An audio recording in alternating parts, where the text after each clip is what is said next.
The cashier looked at me with an awkward smile and said, "I'm sorry, your card was declined." 5 minutes later, my father answered my call with a laugh I'll never forget. "I shut every account you had access to," he said. "Maybe now you'll learn who really owns your life." He thought he'd taken everything from me. What he didn't know was that by noon, the only person losing millions would be him.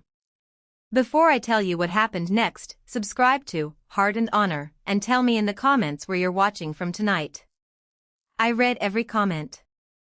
My name is Ethan Carter, and until that morning, most people would have described me with one word. Quiet. I never argued. I never raised my voice. At family dinners, I was the one listening while everyone else competed to be heard. My father used to call me the obedient son, but there wasn't any affection behind those words. To him, obedience wasn't a compliment. It was a requirement. Growing up, my father controlled everything. He decided where I went to school, what I studied, where I worked, even which apartment I rented after college. He always said he was protecting me from making expensive mistakes. For years, I believed him. After my mother passed away, his control became even stronger. He convinced everyone in our family that I wasn't responsible enough to handle money. He repeated it so often that relatives stopped questioning him. If someone asked why he still managed my finances when I was 32 years old, he'd laugh and say, "Ethan is brilliant with numbers, just not real life." Everyone laughed with him. I smiled too. Sometimes the easiest way to hide your plans is to let people think they've already figured you out. That Tuesday morning, I stopped at a grocery store before heading to work. My cart wasn't full. Just coffee, eggs, fruit, bread, and dog food. The total came to $68. I tapped my card. Declined. I tried again. Declined. The cashier looked embarrassed. "Do you have another card?" I reached for my wallet. Every card. Declined. People behind me started sighing impatiently. One man muttered, "Move it already." I quietly apologized, left the groceries behind, and walked outside. The moment I sat inside my car, my phone rang. "Dad." I answered. He didn't even say hello. "I suppose you're standing outside the store right now." My stomach tightened. "You canceled my cards." "I canceled every single one." "Why?" "Because you forgot who makes the decisions." I stayed silent. He continued talking. "You've been asking too many questions about family finances. You're an operations manager, Ethan. You're trained to follow systems, not run fortunes." I looked out the windshield without saying a word. He mistook my silence for surrender. "If you want your cards back," he said, "come to my office. Apologize. Admit you aren't ready to manage money." Then he hung up. I didn't drive to his office.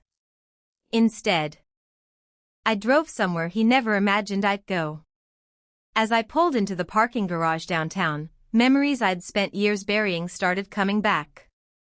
5 years earlier, after my mother's death, I discovered something she had hidden from everyone, including my father.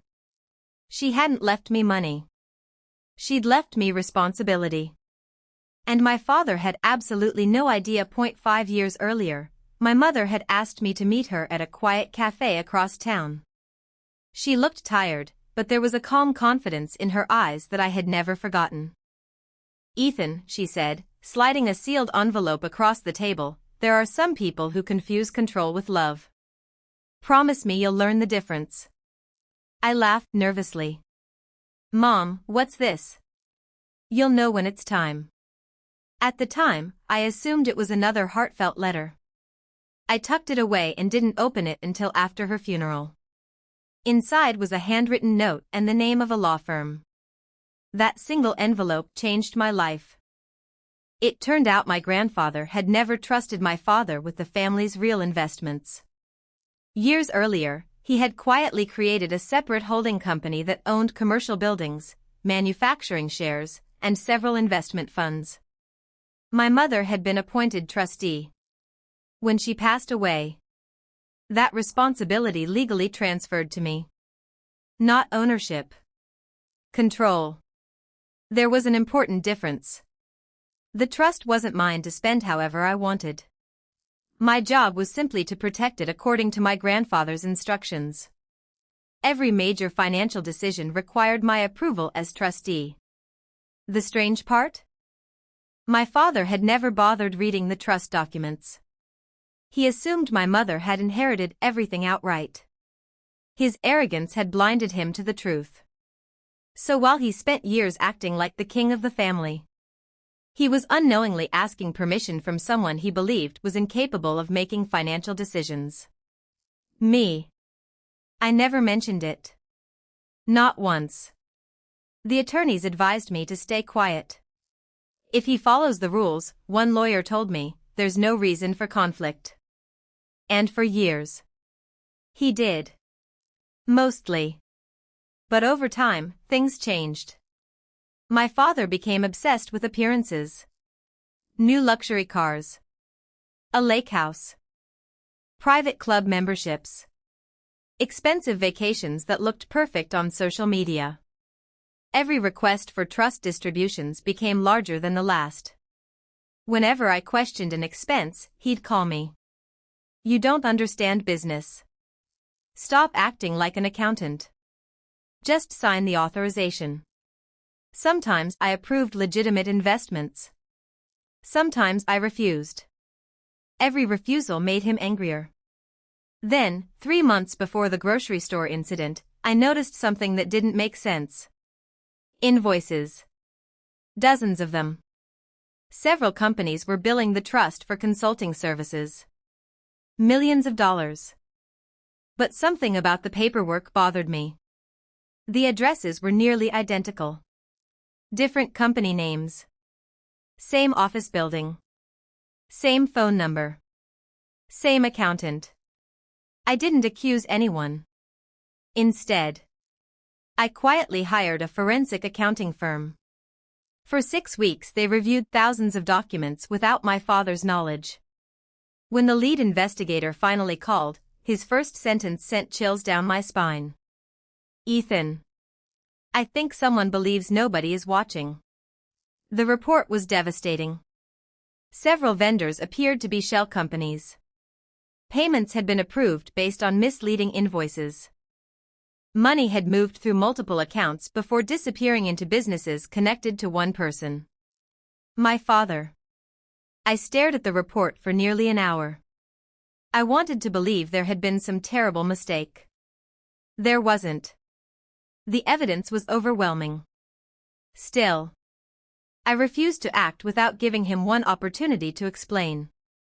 I scheduled a meeting for Friday morning. He never came. Instead, he sent a short text. Busy. Sign the paperwork without me.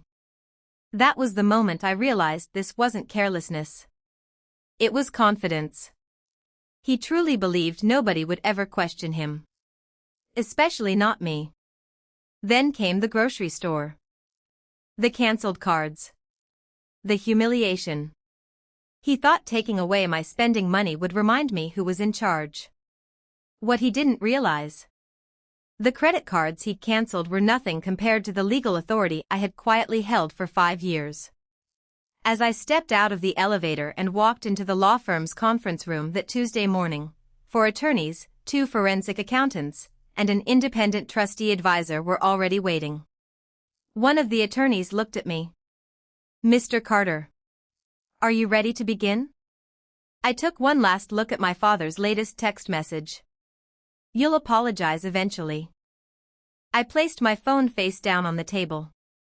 Then I answered with the calmest words I'd spoken in years. No.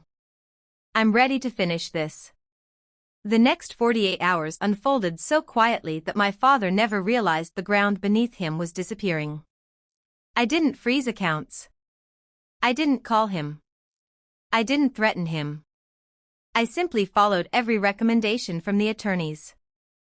Every questionable payment was documented. Every suspicious invoice was matched with bank records. Every email was preserved. When the forensic accountants finished their timeline, they didn't just show missing money, they showed a pattern. The same pattern repeated over and over for nearly 3 years. One attorney leaned back in his chair. "This isn't about revenge anymore, Ethan. It's about fiduciary duty." Those words stayed with me. For years I'd wondered whether standing up to my father would make me as bitter as he was. Instead, I realized something. Justice doesn't need anger. It only needs facts. By Thursday morning, formal notices had been delivered to every institution connected to the trust. No accusations were made publicly. The letters simply informed them that all future transactions required additional verification until an independent review was complete.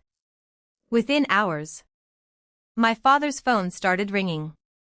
Banks, business partners, accountants. He couldn't understand why routine transfers were suddenly delayed. Then he called me. "Ethan." His voice was calm, but I could hear the panic underneath. "What did you do?"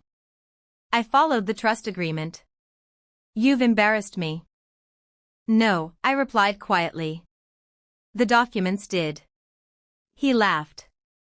"You think you can outsmart me?" "I don't have to." He hung up before I could say another word. The following Monday, the trustees held an emergency meeting. For the first time in my life, my father walked into a room where his confidence meant nothing. Documents mattered. Evidence mattered. Truth mattered. He smiled as though everything would be settled in minutes. Then the lead attorney projected the financial timeline onto a screen. The room fell silent. Every transfer. Every shell company. Every signature. Every dollar. One board member finally broke the silence. "Can you explain why these consulting firms all trace back to businesses owned by your relatives?" My father's face changed. "They're legitimate vendors." The forensic accountant calmly opened another folder. "They don't appear to have any employees." Another page appeared. "They also share the same mailing address." Another. And these invoices were approved without competitive bids. For nearly 2 hours, every explanation collapsed under the weight of documented evidence. My father kept looking at me, waiting for me to interrupt, to defend him, to rescue him. I never spoke. When the meeting ended, the board voted unanimously to remove him from every position connected to the trust until the investigation concluded. His company contracts were suspended. His signing authority disappeared. Outside the building, reporters had somehow learned that an internal governance investigation was underway. They weren't interested in family drama. They wanted answers about financial oversight. My father tried to walk past them. The questions followed him anyway. That evening he showed up at my apartment unannounced. For the first time in my life. He looked small. "I made mistakes," he admitted. "You don't understand the pressure I was under." I listened. "I can fix this." I nodded slowly. "I hope you do." He frowned. "That's all you're going to say? What else is there?" He stared at me. "You wanted this." I shook my head. "No. I wanted a father I could trust." Those words hit harder than any insult ever could. He looked away. For the first time, he had no speech prepared. Weeks turned into months. Independent investigators completed their review. Several assets purchased with improperly authorized trust funds were ordered sold. The money was returned to the trust. Civil judgments required repayment of additional losses and permanently barred my father from serving in any fiduciary role involving the family assets. No handcuffs. No dramatic courtroom confession. Just lawful consequences. Exactly as my grandfather had intended when he designed the trust to protect the family from any one person's ego. The strangest part came a few months later. I was cleaning out my mother's old storage box when I found another letter tucked inside one of her favorite books. It was addressed to me. She had written it years before she passed away. Ethan. If you're reading this, then life has probably asked you to choose between revenge and integrity. Choose integrity. People who crave control eventually destroy themselves. Your job isn't to punish them. Your job is to protect what matters and walk away with your character intact. Love, Mom. I must have read that letter 10 times. Then I understood something I hadn't before. My greatest victory wasn't becoming the man who defeated my father. It was refusing to become the man he had been. Today, I still oversee the trust.